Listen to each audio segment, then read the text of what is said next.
पुढच्या बातमीकडे वळूया। तनिषा भिसे मृत्यू प्रकरणी दीनानाथ मंगेशकर रुग्णालयावर टीकेची झोड उठवली जाते। अशातच विजय वडेट्टीवारांनी दीनानाथ मंगेशकर रुग्णालयाच्या कारभारावर टीका केली आहे। समाजसेवक प्रकाश आमटेंचा मोफत उपचार करू असं सांगितलं, पण बाहेरून औषधं आणण्याच्या नावाखाली 5 लाख रुपये मागितले असा दावा वडेट्टीवार यांनी केलाय। त्याचबरोबर विदर्भ साहित्य संघाच्या उत्सवात लता मंगेशकर यांनी मोफत गायन करण्याचं आश्वासन दिलं होतं, पण नंतर 22 लाख रुपये खर्च करण्यात आला, म्हणून कार्यक्रम रद्द करावा लागला असं वडेट्टीवार म्हणाले। तर एका खासदारानं साहित्य संमेलनात येण्याकरता लता मंगेशकरांना निमंत्रण दिल्यानंतर संमेलनात येण्याकरता 2 लाख रुपये त्यांनी मागितले। त्या खासदारानं ते पैसे दिले देखील। कार्यक्रम जवळ आल्यावर आणखी 3 लाख रुपये मागितले असा गंभीर आरोप विजय वडेट्टीवार यांनी केलाय। उपचार न देऊन तनिषा भिसेंचा जीव घेणाऱ्यांना सरकारनं सोडू नये, सोडता कामा नये, मग तो कितीही मोठा माणूस असू दे, कारवाई व्हायलाच हवी अशी मागणी केली आहे विजय वडेट्टीवार यांनी। प्रकाश भाऊ आमटे एक समर्पित आदिवासी समाजासाठी सेवेसाठी जीवन जगणारे, समाजासाठी जीवन थोर समाजसेवक। त्यांना ज्यावेळेस कॅन्सर डिटेक्ट झाला तो त्यावेळेस त्यांना ॲडमिट केलं गेलं आणि एका मध्यस्थीने त्यांना विचारलं त्यांच्या मॅनेजरला दीनानाथच्या, त्यावेळेस ते म्हणाले की ॲडमिट करा, आम्ही प्रकाश आमटेंच्याकडून प्रकाश भाऊ आमटेकडून एकही रुपया आम्ही घेणार नाही आणि मोफत उपचार करू। त्यांना ॲडमिट केलं गेलं, उपचार सुरू झाला। नंतर त्यांनी बाहेरून काही औषधी मागवावे लागतील म्हणून त्यांच्या आप्तेष्टाकडून 5 लाख रुपये हॉस्पिटलमध्ये जमा करायला लावले।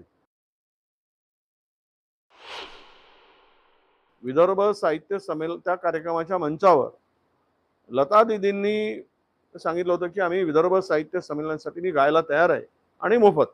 तिकडून निरोप आला की आम्हाला पंचतारांकित हॉटेलमध्ये आमची सोय करा, आमच्या वाद्य जे संच आहेत त्यांनाही पैसे द्यावे लागतील आणि स्पेशल फ्लाईट करावं लागेल।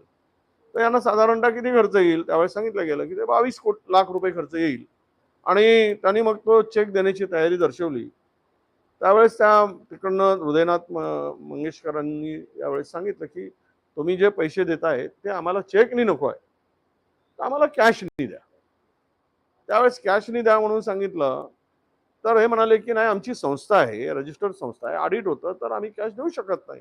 त्यावेळेस लता दीदीशी संपर्क केला गेला आणि लता दीदींनी सांगितलं की असं असं आहे। लता दीदींना विचारलं गेलं, ते म्हणले की तुमचं तुम्ही बघा, पण ते हृदयनाथजी बाळा म्हणतायत, त्याला बाळ म्हणायची लता मंगेशकर, बाळ म्हणतायत त्या पद्धतीनं ते करा, पैशाशिवाय आम्ही गाणार नाही, हा त्यातला उद्देश होता।